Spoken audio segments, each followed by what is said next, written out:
Welcome to our first podcast for Mental Hunts. We've got Kendra and Michael here from the Firearms Safety Authority who will introduce themselves in a minute. And I've also got Sam Manson, a good friend, hunting guide, mate of mine, and myself, Glen Thurston, just someone with a mental issue. But I'll pass it over to Kendra of where you're from, what you do in the Firearms Safety Authority, and then we'll move forward. Awesome, thank you. So kia ora, I'm Kendra, I'm from Te Tari Pūriki, the Firearms Safety Authority, and I'm one of our Senior Partnerships Advisors. And the reason I'm here is one of the areas I look after is our health and wellbeing portfolio. And I'll hand over to Mike as well. G'day, Mike McRaith. I'm Director Partnerships in Te Tari Pūriki, the Firearms Safety Authority, and really great opportunity to be here and really loving the work you guys are doing to raise awareness because there's so much goodness about being out in the bush. And safe use of firearms and all that. And there's a real conversation to be had in the health and wellbeing space, and the opportunity of being here is huge, and the work you're doing is massive. So thanks very much. Yeah, no worries. Thank you. On that note, the topic of conversation today is specifically going to be around mental health issues. When I mean that is seeking help. So when you go seek help to the doctor, and there's a big fear of people losing their license.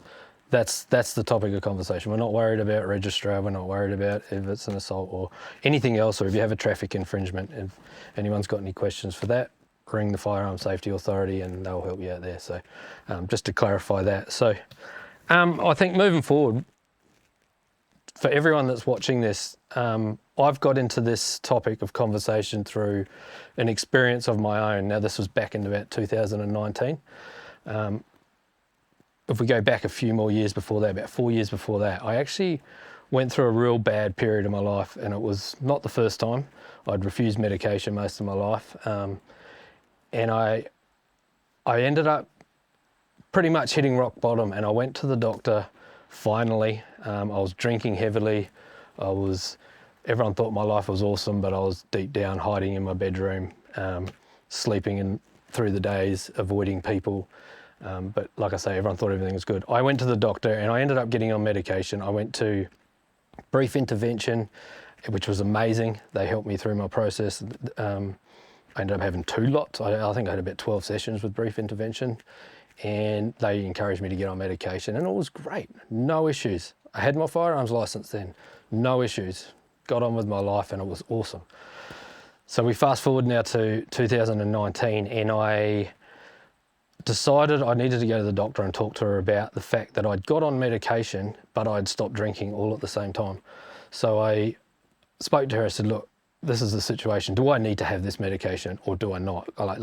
So she said, well, the best thing we can do is have a go at it, see what happens. So over a period of about 3 months, I worked through the process of easing off my medication. And I think I'd been on it for 3 years at that point.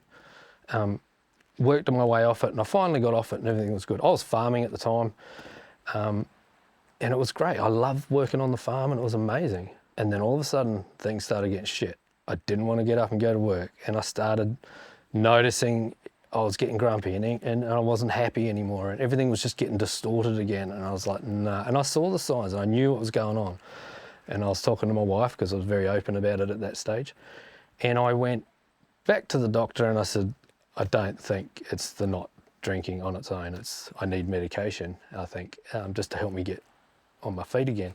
She goes, cool, at least we know that now. And I'm happy to take medication for the rest of my life. I don't care if it keeps me happy and keeps my head straight and I don't have those shitty thoughts.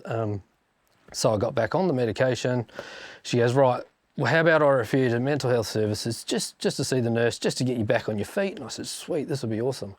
No worries, that sounds good. First meeting, how you going? Introductions with the nurse. Yeah, cool. Now this is when was this? October 2019, and one of the first questions was, "Are you suicidal?" And I said, "Well, yeah, I've been having bad thoughts. You know, it's something that I fight all the time, and I have most of my life. It's just the ideation of it. It's always there." And he said, and I said, but he didn't ask me if I wanted to die. Otherwise, I wouldn't be in that room. So I technically didn't want to die. Otherwise I would still been at home. The next question followed up from that was, do you have a firearms license? And that pretty much ended the meeting. I said, fuck, I'm out of here. I'm not doing this. You're not touching my guns. I'd never even thought about my guns in that sort of aspect, because they were what I did for farming, for work, for fun, for hobby, just out of interest. Take my kids rabbiting because we were on the farm. With that, he packed up his computer because I was walking out, and we ended up at the police station. And then they said, no, we're going to have to revoke it. And I said, surrender your license, your firearms. By the time I'd got home, they'd waited for me up the road, and they were at my house. And marked car, no empathy, in front of my kids. I didn't even talk to my family, and it was horrendous. And that's a really brief version of what happened. So I went in to get help and ended up feeling like I'd just been treated like a criminal and been punished. And like I say, the cops were nice, the police were nice, but you know, there's nothing nice about having two uniformed police with a marked car parked at your house, sitting there pulling all your firearms out and taking them away, and the kids saying, what's going on, Dad, what's going on? And then went through the whole process, and ended up getting an assessment from a psychologist, a GP, got fully cleared, no problem at all. But the one officer that was like in control of it all went against all that and said, no, I'm going to revoke your license. So I had my license revoked. If it wasn't for the fact that I just kept ringing up month after month, can I get my license back, can I get my license back? I probably still wouldn't have it back, but I instantly realised there was an issue, hence why we're doing mental hunts. And the more I've dug into it, the more I'm seeing both sides of the story. And there is two sides to this story. So I guess with my story, just briefly, like with what I've just said about what happened to me, I guess I want to know what your thoughts are. And if it was to happen now, in this current time with the Firearms Safety Authority, which wasn't there at the time, what would be different? So I guess, yeah, as Mike spoke about, we have a centralised team dealing with this sort of stuff now, which is really good. It means you're more likely to get a consistent approach, because I know some things that we've talked about is when it's decentralised, you could have a different approach in each district as well. And also some of the key points too is that since this happened to you, there has been a number of changes in legislation, which also gives us options, gives us different options, but also that's where that like engage, educate piece comes in as well, which is what we're doing here, is saying if this is happening to you as a licence holder, what do you need to know about the whole process? Because that's probably one of the big things that you've talked about too, is you just had no awareness of what was happening, when you could get your licence again, and all of those bits and pieces. So I guess our three key words probably in this space are suspension, surrender, and revocation.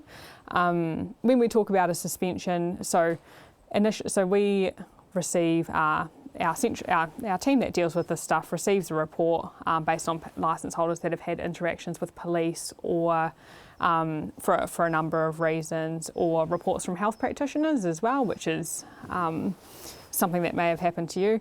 And we receive that report daily, and we prioritise what we need to do in that space, because as you can imagine, we receive a real range of information. And so based on the information we receive, and from a safety perspective, because that's what we're all about, is safety, and the legislation is about that as well, we will sometimes need to take the approach of suspending. And so you'll receive an immediate suspension as a licence holder if we believe that there's a reason to, and that suspension is usually for 30 days. So you'll get your letter, and at that point you may also receive a visit from police as well. And again, just remembering that that's from a real safety perspective too.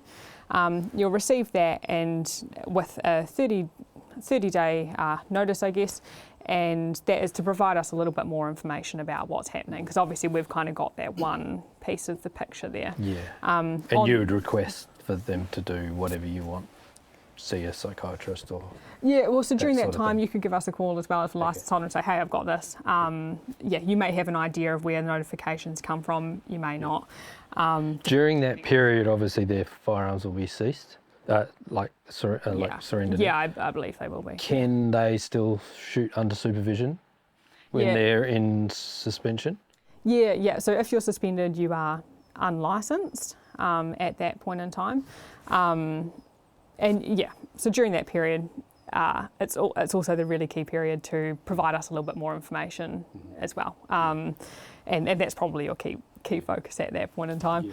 And so, yeah, that may be information, especially in the health side of things, from your psychologist, from your GP, from a nurse, whatever that might be.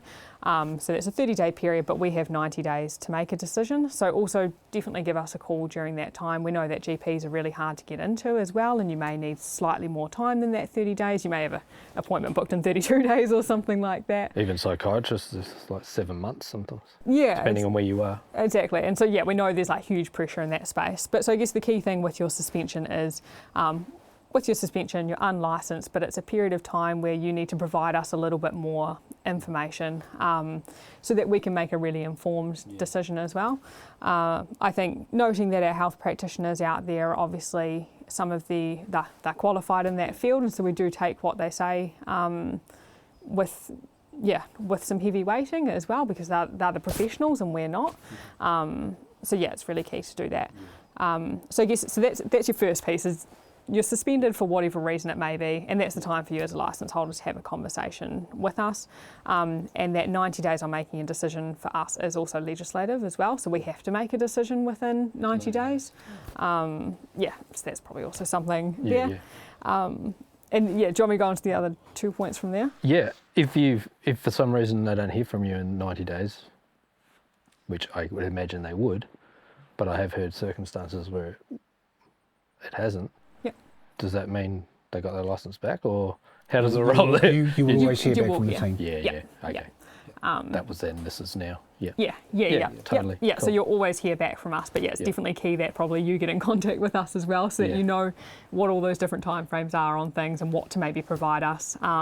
Because as you can imagine too, if we receive absolutely no information, which we're probably likely to follow up on anyway, we've received a reason for concern, so you're probably going down that revocative. So this surrender situation, so if I went to the GP and they said you need to hand your licence into the police station, that's not the truth, eh? Like, I've heard of people that have been, in recent days, told by their GP or their health practitioner, you need to go and surrender your guns to the police station. Should that not be the case? Should they still be waiting to hear from you? Just before we jump into that, I think a really key message for yourselves and the audience is that anybody who's suffering and feels they need help, our message out there is go and get the help from the professionals. That's the best outcome that we're after, is to realise you're struggling and go and get that help. And in most cases, people get the help and there's no need for a notification from a health practitioner because it's not as bad as the person thought. There's an easy remedy path, although it might be over a long period of time. And actually, it's just making that step. Yeah, and the I fact totally that agree. the fact that you're a licence holder shouldn't be a hindrance to you going and doing that, because even though we're now talking about suspension and the other aspects of things, very few people actually end up in that space. And my assessment of that is because people are reaching out for the help, which is actually the real success story that we need to get out there and realise, get that help. Because, you know, your example you gave us now, in that first 3-year period, you got to the point of making a decision. You got the help, you got, in your case, the medication, you went through those 12 sessions or so, and for the following 3 years, you're good as gold. And, you know, things are on a scale, right? And so, you know, if there is someone who's looking to self-harm or harm others, there's definitely an immediate intervention opportunity that any member of community would expect us as the regulator and police to take, and we will always take that. Yeah. But it's so few, fortunately. Yeah. And so for the rest of the community, what's really important, everybody understands the processes that Kendra's working through. That key message, team, is go and get the help. Yeah. And I can totally agree with that, in a sense of your hunting is not as fun as you talk about when you're not in a good space. You know, let's be real, when you're not well, hunting sucks. You don't go out there to hunt, you go out there to drink beer. You go out there to isolate, you're not actually hunting. So, you know, to be real, if you're living in the city and you worried about losing your firearms, I mean, how much hunting do you actually do? Think about those things. I mean, it was different for me. I was actually needing it for work. It was a bit of an issue, but that's another issue that you guys obviously already know, that you got working through that. But when you aren't very well and things aren't good, the last thing you're actually thinking about is going hunting. When someone takes it away, you do start going, hey, I needed that for hunting, but were you really hunting? You know, that's my thing to people. If that's their only issue of losing their firearm so they can't go hunting, yeah, I agree with you. The biggest thing we're pushing in mental hunts is get help. Yeah. Yeah. It's not about trying to say everyone should have a gun regardless of your mental state, because that's not true. Two other quick key points, and I'll get back to Kendra, is that health providers, when they know that there's someone coming because they're struggling and they know they're a licence holder, so they only have to give consideration to notifying us. They don't actually have to do so. Yeah. You know, so, you know, if someone's low level, not at risk themselves or others, you know, it's all good. But that's up for the health provider to decide that. So there's no legislative thing that says as soon as someone turns up, the health provider must tell. Okay, that's for a health provider to decide on the That's scale a of things. really important factor. You know, what they do. Also, the second part is the health providers aren't the people who make the decision about whether someone keeps a licence or not. That's our job. We look at a whole spectrum of information, including from those professionals, before that decision is made. Yep. So going to your health provider, they're not the people who are going to take it away from you either. Yep. So, you know, they're a really important part of getting you well. Mm-hmm. You know, they're not the blocker or the taker awayer. Mm-hmm. Cool. So those are really important things. Yeah. Sorry, mate. Yeah, no, I think that covered off a couple of key points for me, so that's really good. Yeah. But I think that's the thing too, is noting that, like, yeah, with your suspension period, at the end of that suspension, that 90 days, we make a decision. We may choose based on a range of information that we've been provided, and that you may have got for us that there's no further action required, you receive your licence back, and excellent, you're good to go again. Yeah. And then I think there's the other two things. If we're sitting in a situation where, hey, we do really need to do something about it, licence holders need to remember, and you can do this at any time, is that you can surrender your firearms licence. Okay. Surrendering your licence means you're no longer licensed, but the positive thing to that is you're like any other person that doesn't have a licence. You can go out hunting under supervision, you can use firearms under supervision, so that's really key. So you can still go out in the raw, still go out. Yeah, still go do all that, go out with Yep. your mates, like we're doing now as well. Yeah. Awesome. And That's a really good option, because obviously that wasn't there when I didn't even get given an option. So if I had been given that option, I would have taken that, because I was very adamant about trying to get help and sorting myself out. Myself was my priority, but that just became a big barrier, the whole burden of it all. So yeah, I think that's a big key step forward for what you guys are doing, and I think it's good. and Not perfect, but geez, I mean, if I was manic, yeah, you're going to want to take my guns. If I was schizophrenic, yeah, take my guns. Yeah. Fortunately, I was very keen to get myself fixed, and as is most people. No, people don't want to feel like that, and sometimes they don't even know they feel like that until it's in their face, rock bottom, whatever. Yeah, so cool. And That's then if good. you're sitting there in that scenario as well, and you are choosing to surrender your licence, and yeah, you're unlicensed, it also means that when you're fit and well again, you can apply for your licence. So that could be in 2 years' time, that could be in 3 years' time, whatever it might be, could be earlier if you're going well, but yeah, kind of acknowledging that. And that whole surrender process, once again, will be part of that 90 days, discussing with you the options, and it'll all go through you guys, is that correct? Yes, yeah, so it goes through. So it's not like you go to the police station and surrender it. So I'm just clarifying that again, that it's all through you guys for that part of it, and you'll organise for a police officer to come and get your firearms, or is that correct? With all things firearms, now in terms of the regulator side of things, yeah, you're dealing with us, your licensing and all the rest of it. Yep.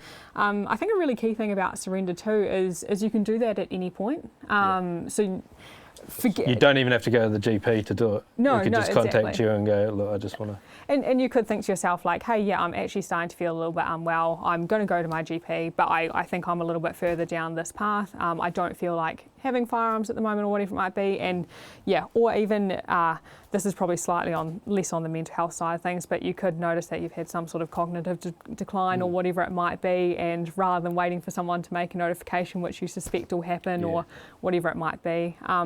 Also, maybe a great thing to talk to your mates about if you think there's a really good reason for it. And before going down the surrender process and everything else, like one thing I talk to a lot of people about is, if you're in a state, or your friends can see it, either take your friends' offer to store their firearms for them, or go to someone and ask if they could store your firearms for you. is that a good thing to do? Obviously, that makes you a fit and proper person. Obviously, that person who takes your firearms will then need to register them after 30 days, but there's no issue there. Is that a good thing to do? No, so you can absolutely do Beforehand? that. Like as a licence holder, you can store your firearms elsewhere. Yeah. Obviously, you have your registry requirements, Yeah. which are a separate thing again.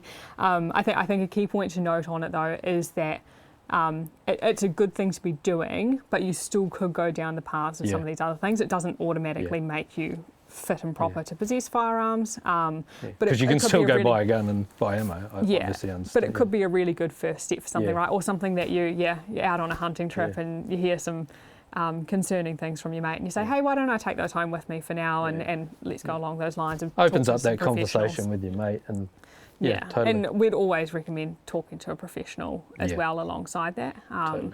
But that is a really great option. Cool. for This is a people. really key part Kendra's just raised here, being proactive yourselves. Yeah. It doesn't have to come to us for this to happen. No. And the best result would have been for not to. Yeah. Yeah. Because everyone's now more aware and people are doing as Kendra's described, thinking, okay, things are not good, I need to get some help. Let's just surrender it so it doesn't become an issue. I can still go out. And you can reapply for that at any time, can't you? And obviously, it's going to be a bit of paperwork, and you're going to have to go through those processes. But big deal, it's you've made your point of being a fit and proper firearms license holder by doing that straight up. Yeah. I would have loved these options, so I'm really happy to hear this, and I think it's good that everyone's hearing this. And I think probably just our last point, which is With shorter to talk about, but why these are some really good options as well, and being really aware of them is. We obviously have a lot of legislation that we work to, and we've got that 90-day period to make a decision, and sometimes it does go down that path of revoke, and when you're revoked for 5 years and you can't touch a firearm during that time. You can't be supplied a firearm, you can't use a firearm. And so especially when you're talking in this health space, it's really different, right? Like, you could be getting yourself back on track, and it's quite likely that you could be fit, well, proper in less than 5 years' time, right? And you want to be back out there hunting and stuff. And So, do you think 5 years is too much? I mean, We don't I'm have a say talking on mental health. I know, Yeah. but just in an opinion, from my own point of view, I don't ever stop working on my mental health now. It's just an ever-going process. I don't know. Just a question. I don't say yes or no, but yeah.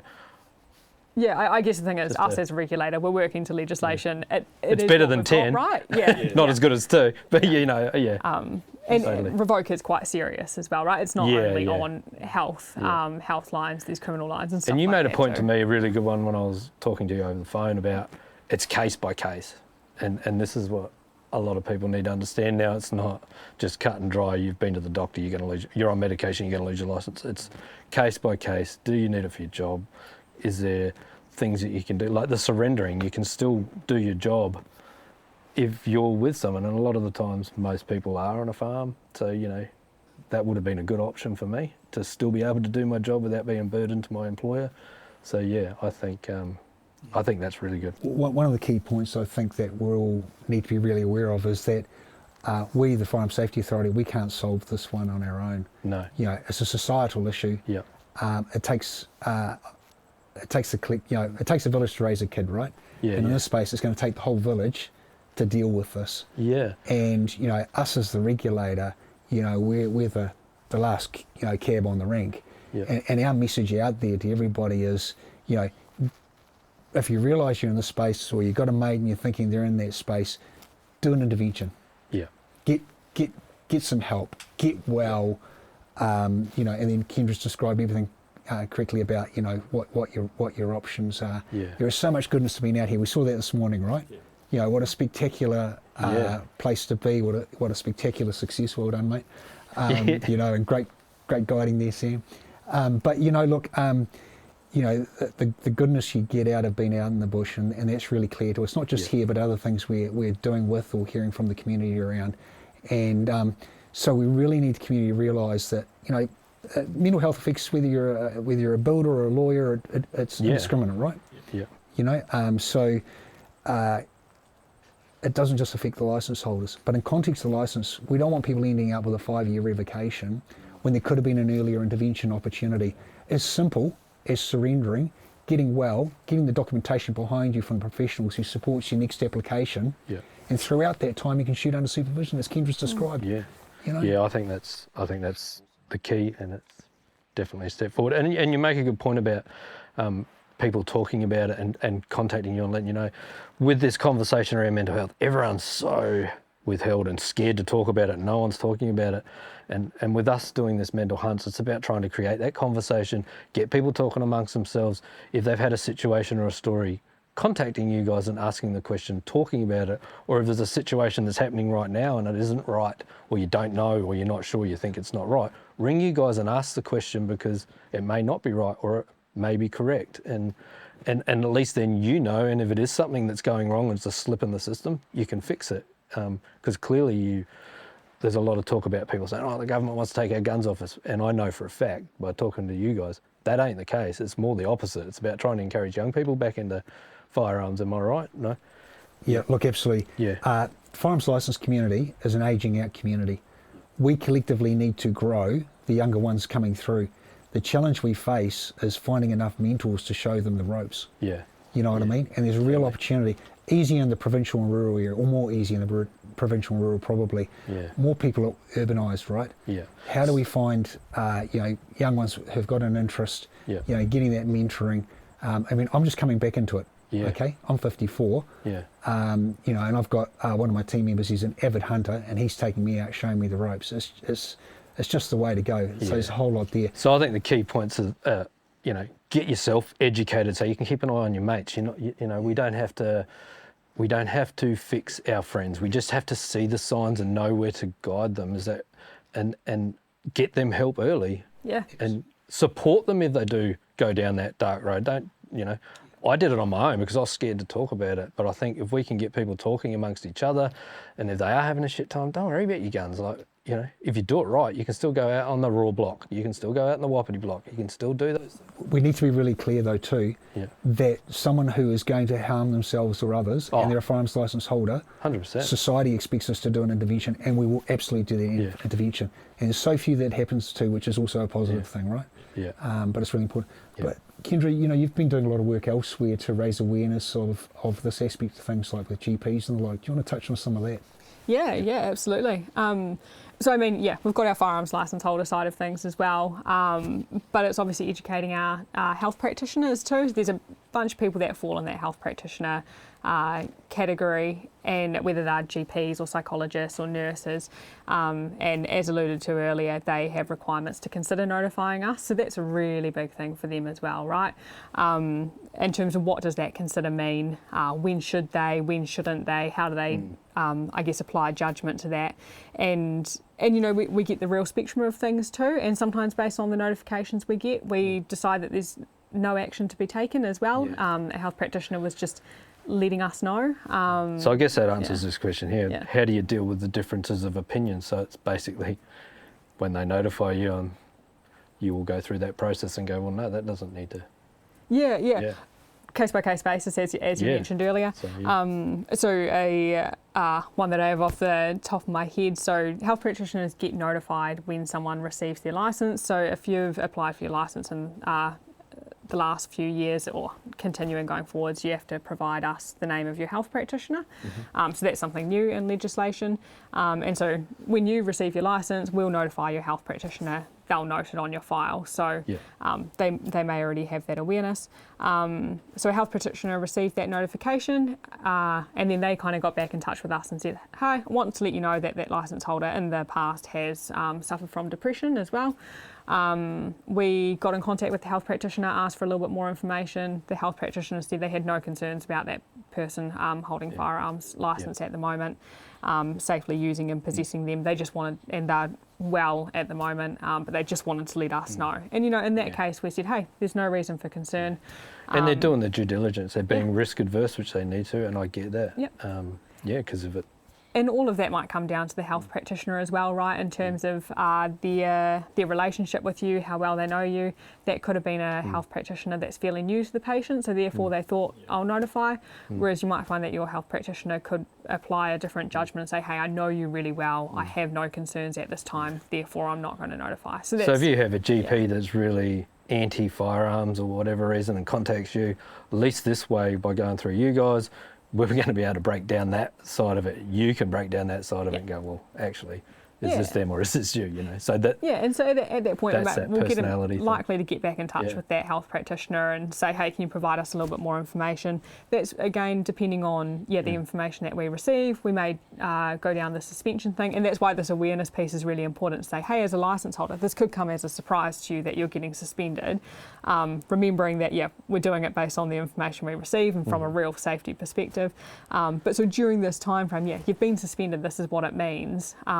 Make sure to provide us some more information. You may be seeing a psychologist or whoever else, and be able to provide that information to us. And obviously, we'll take that big picture view with all the information we have. But that's why this awareness piece is really important, and because I think that's a huge thing that you've spoken about too, is it's that lack of knowledge and that surprise of being suspended and not knowing where to from here. There's been so wishy-washy in the past, and trying to get all that information to how many GPs, psychologists, everything around town. And that's a really awesome piece that we're doing, which is probably where we started off with this as well. So we're really trying to get out there with those different people that fall under health practitioners, and help them to understand what's their requirement, what does consider notifying us mean, what happens if you consider not notifying us as well, and just different, so that they have that real understanding under their in their toolkit as well. And I think, I was going to say that they probably want to know if something did go wrong, where do they sit in the law? And, that's nothing to do with us or the people listening, but, they probably need to know these things. Are they actually liable? Or are, it's just... and knowing how to We're never going to stop everyone from taking their life, with or without firearms. We know that.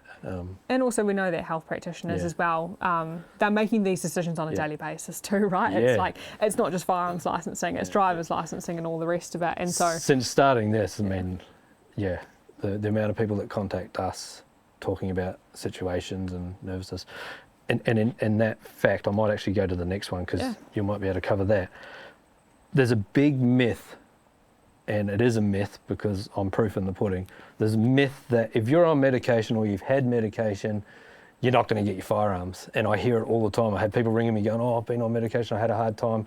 I'm so nervous to do my renewal because I'm scared I'm going to lose my license. And with your advice and things I've spoken to you, and you correct me if I'm wrong, I usually guide them to say, look, just tick the box, say yes, I've had medication, I've done all the proactive steps and everything's well, and I'm down that road. I now take medication every single day, and I'll take it for the rest of my life because it makes me happy. And I have my firearms back, and I go out hunting and have a damn good time. And I highly recommend that. Well, as you say, massive myth, right? And again, all of it's really situational too. But tick the box, be honest, talk to us about it. Going back to that case that I mentioned just before about getting that notification, part of us we checked back in with that health practitioner to say, what do we need to know? But on top of that, during the whole licensing process, the license holder had ticked the box and been honest the whole time. There was nothing that came up in their vetting that was any reason for concern. And that's really awesome, because that honesty throughout the whole process also helped us to say, hey, you're fit and proper. We knew about all of this, rather than a big surprise. And so no, definitely be honest. And have the conversations with us. Yeah, and like I say, I'm proof of that. I'm sitting here right now, and you guys know more about my mental health issues than and we've just been out with a gun with you, and everything's good as gold. So proof in the pudding. Exactly. Behind. Just add coffee. So with the health practitioners, moving forward, obviously there's a lot of work to do in the education side. I think, I guess for me personally, and probably a lot of people, how do you get that information out? Because like people don't know, but we've organised a little health practitioner thing in Wanaka. I've had so much trouble trying to get to people. There's no database, there's no nothing. How do you get that information to these professionals, to all the psychologists, all the GPs? Massive piece of work, I could imagine. but it's something that we're working on. I'm doing one town and I'm struggling. Now, all the little steps we can do really help with that. But I mean, so we have dedicated pages on our website for information as well, and we have really good information in general on our website. So that's the first point of call, knowing that it's good. We also so when you're talking about the Act, to not talk super and legislation, but there's a bunch of different people, whether you're GP registered with the medical counsellor, or nurse registered with the nursing council, and psychologist with the psychologist board, and duly authorised officers, and all of the rest of it. And anyway, so we're kind of going out to all of those areas and firstly making sure that, and working with them to think, where are the opportunities for education in this? Is it newsletters? Is it information on their websites? Is it training modules and stuff like that? And so, because lots of these things are new in the legislation, we're obviously really early on in that. Because this is only one topic of the whole revocation. Like, mental health's only a small part of it. Absolutely. There's a lot for them to learn. And, oh, yeah, huge, and I right? can totally appreciate, you know, the risk-adverse mentality absolutely. of, far out, I don't want this on my blood, on my... Yeah. Yeah. No, but yeah, so that's what we're doing, is we're kind of working with all of them. We're also, working with some, I guess, smaller organisations that come in and under that too. Like, we've attended multiple team meetings. We've got a podcast up on Goodfellow Unit, which is really reputable in the medical field. We're looking at what collateral we can create as well. So we're also always open for suggestions in that, because for them, they're not necessarily going to be able to be an expert, but also creating things that are really easy to hand over to licence holders to kind of start that conversation as well and provide some more info, and connecting through things like this, right? We're coming out here, and then we've looked at what opportunities are there to talk to GPs or other health practitioners while we're down here. So yeah, the more we can get in front of people, the better. And yeah, we're really early in that journey, but it's much the same with all these mental health conversations as well, right? And you talk about the website too, just going back to that, and there's resources for them. I guess it's a good time now to say about the mental health resources, which when I spoke to you a long time ago, I said, where is it?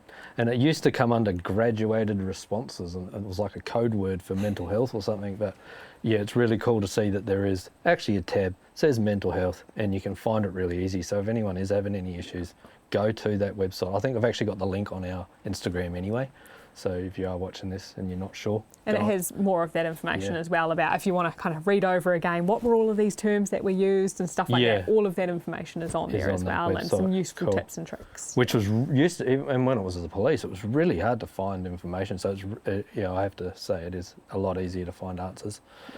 It is obviously a little more legal than, but it has to be. Yeah. But yeah, it can be easily broken down with a phone call. And exactly, and always contact us if you have questions. And I just want to say, like, a thanks to you guys on that one too, because part of that sort of stuff, as much as we were a new regulator and kind of building up our website and stuff, getting all these questions from you and you kind of saying, I can't find this anywhere. We're like, right, okay, let's get this up.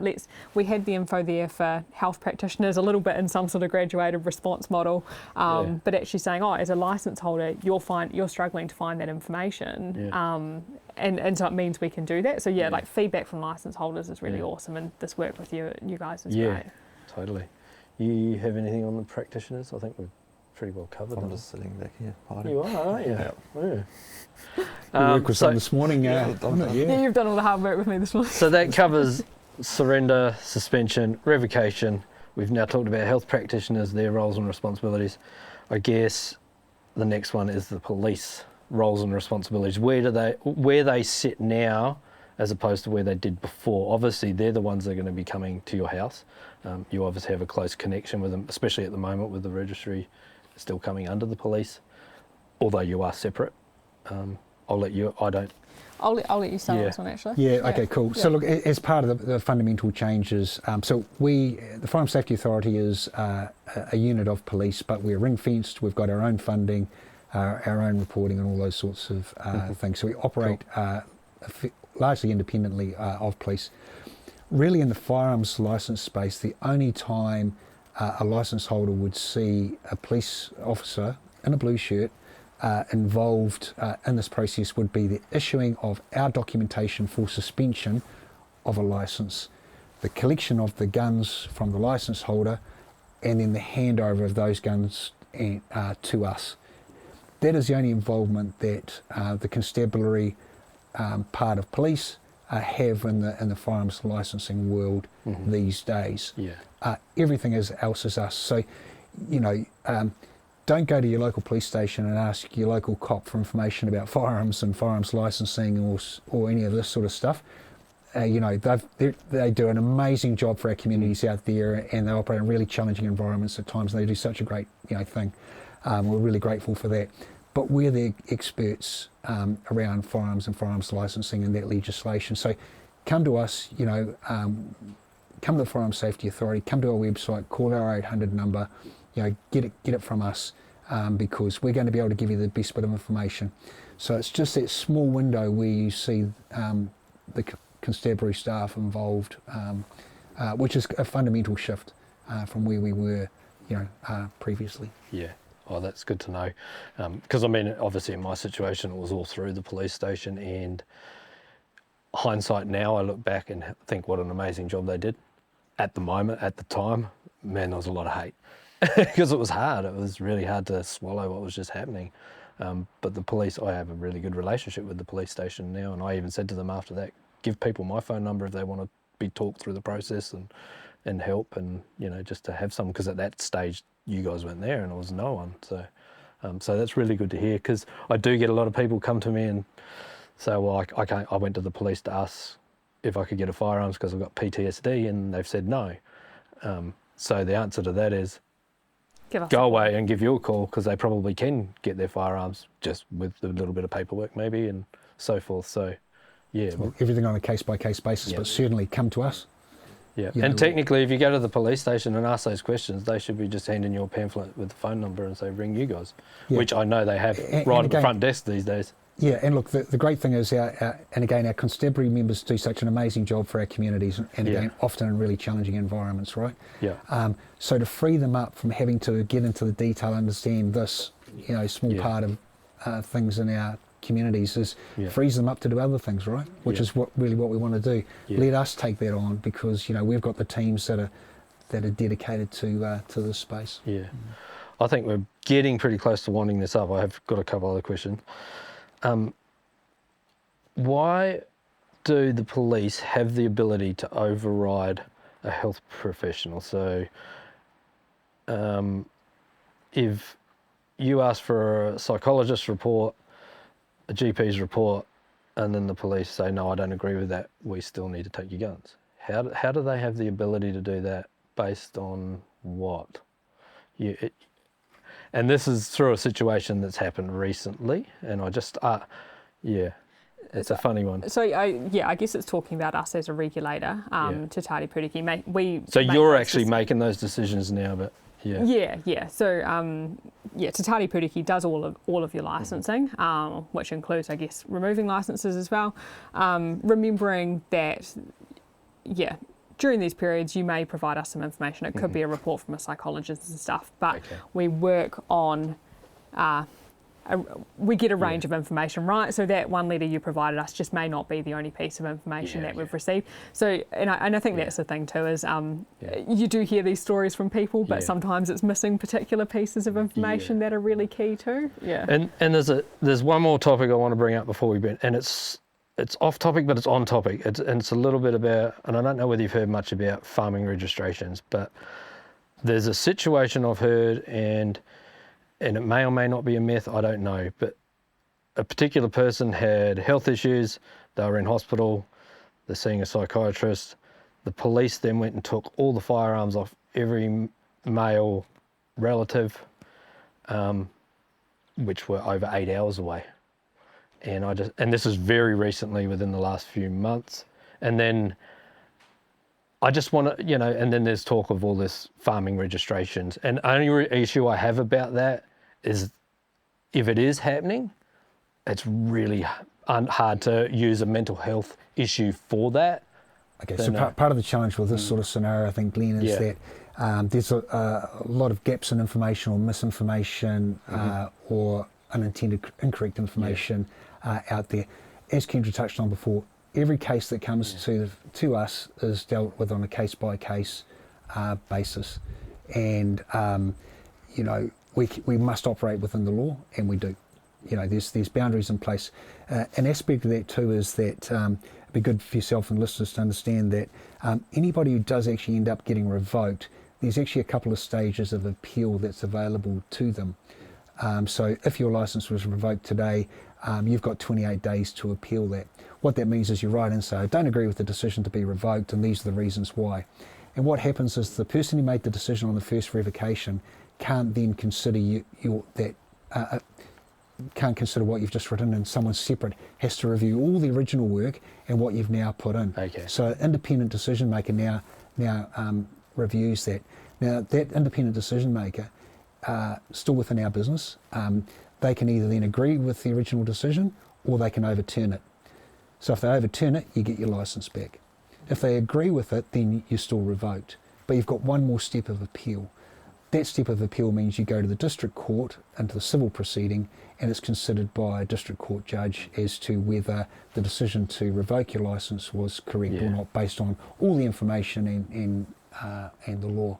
And like you say, you don't want to go down that. No one wants to go down that. It just gets expensive and costly for everybody, doesn't it? Yeah, absolutely. But what I'm trying to signal here is, there are those steps available.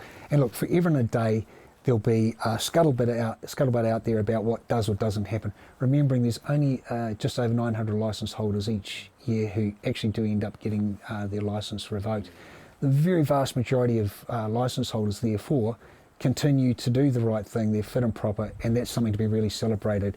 And we just really encourage people to get up to speed with some of the changes in the law. And this is what this opportunity is presenting us with today, is to share how it's quite different to your experience of the past, where we're at, that we've got Kendra dedicated to the health and wellbeing portfolio and doing a lot of work with GPs and other health providers, working with community, and this is an aspect of that to raise awareness, educate, and share the changes with that fundamental first step of, if there's something happening to your team, go out there and get the help that you need. Yeah, don't let the fact you're a licence holder be a hindrance. You guys wouldn't be here if you didn't care either. Like, we've just been out hunting, we've come a long way, and like that's what a lot of people should see. Yep, and that's because that we have the Tatari Puriki, the Firearms Safety Authority, has been funded by government. We do have the ability to stand it up.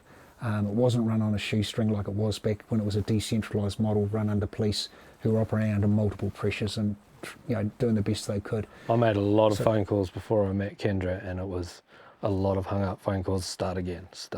Didn't know where to go.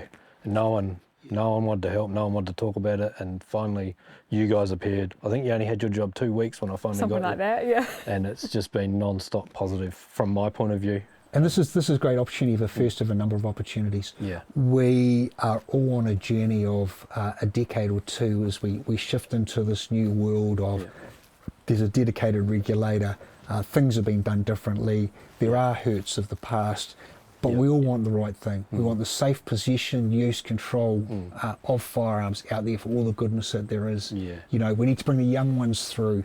We need to recognise mental health as a societal problem, and where it affects licence holders or anybody really, just go and get the help. And there's lots of steps. I want to elaborate on that, the getting help and so forth.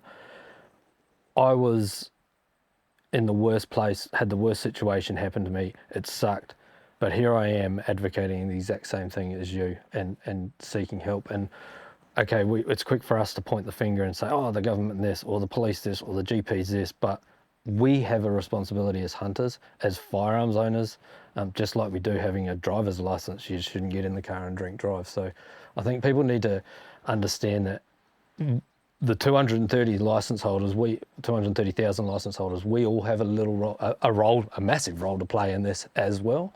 And hopefully with these sort of conversations with the likes of you guys and other professionals that we're hoping to get along, we can get that information out. People will start thinking and talking about mental health, looking out for their mates and getting them the help they need before it becomes a massive mental health issue bigger than this country's already got. So.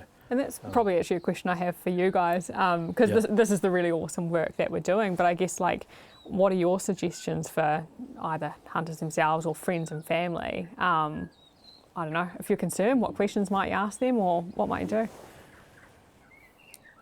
I am and I always will be a big advocate for encouraging people to get educated like we do our first aid. Whether you're in the construction industry, go use Mates in Construction. They've got an awesome training model.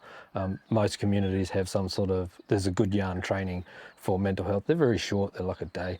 But it just gives you a way to understand, relate and respond to people. And once again, I always say it, you're not there to do surgery on someone or fix their problem. You're not a psychiatrist, you're not a psychologist, you're not a counsellor. You're just there to support them. Put the Band-Aid on them like you would with someone that's cut themselves, and you'd call an ambulance. Call the ambulance. Call whatever state they're in. You'll soon learn to have the empathy and understand that. But then, and for me, most importantly, is have the conversation. Stop beating around. Stop being a tough, stoic Southern hunter, farmer.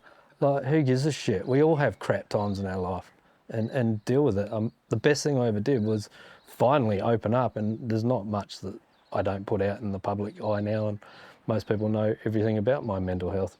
But it was a long time there, I wouldn't tell anyone. We're literally in the best location with any hunting to sit there and have a beer after a hunt in a tent, even when you're out there, to talk to somebody and ask them questions. Yeah, I'm not suggesting we all go sit in the tent, cuddle each other and cry on each shoulder, but if that's what you need, cool. But it's actually, and I've said it before, it's really simple to ask someone, hey man, you're drinking way more than you normally do. You didn't come out for the hunt this morning because you're hungover. Like, are you all good? Like, it is really simple to ask those things. Don't beat around the bush, because you might just save that person's life, your best mate's life, just because they look all happy and cheery and the life of the party. Half the time and I was that person, I can guarantee it. And I'm talking from experience, because I hid behind it for many years, scared of not getting a job, scared of not being able to go here, do this, talk to that. So it's the best thing I've ever done. And I highly recommend getting help if you're not doing so good, whether it be small or massive. So yeah. Cool. I think we've pretty much summed it up. There's a couple of things here I was going to say, but I think we've pretty well covered everything that, well, there's millions of other topics we could go on with, but we're going to stop this one here. But I want to say thank you guys for making that huge effort to come jump on an aeroplane, fly down from Wellington and shoot your first stag and see how fun it is. And, that's going to help put it in perspective for you when you're talking with your team, and, you were here too, Mike. So, this hopefully gives you something to take back and go, yeah, when someone's ringing you from wherever saying, I need it for my hunting, you're going to understand a little bit more than you probably, you've done a lot of work in it anyway. So, yeah, but thank you for making that effort to show people and us what changes are being made, and that you do want us all to have our firearms. You're not trying to take everyone's guns off them like everyone thinks it is. And I think that's great. And I think it's a huge step forward. So, and if anyone sat and listened to this right to the end of the podcast, thank you. And hopefully all the information you've got, you share that with your friends. But yeah, don't forget to get on and comment. Flick some comments to us if you have some questions. Kendra will probably be able to respond. I can respond. We can put you in the right direction. And most importantly, subscribe to our YouTube channel so you can get more of this. So, yeah. Thank you. Thanks very much. Massive thank you to you guys as well. Yeah. Great to be here. Awesome.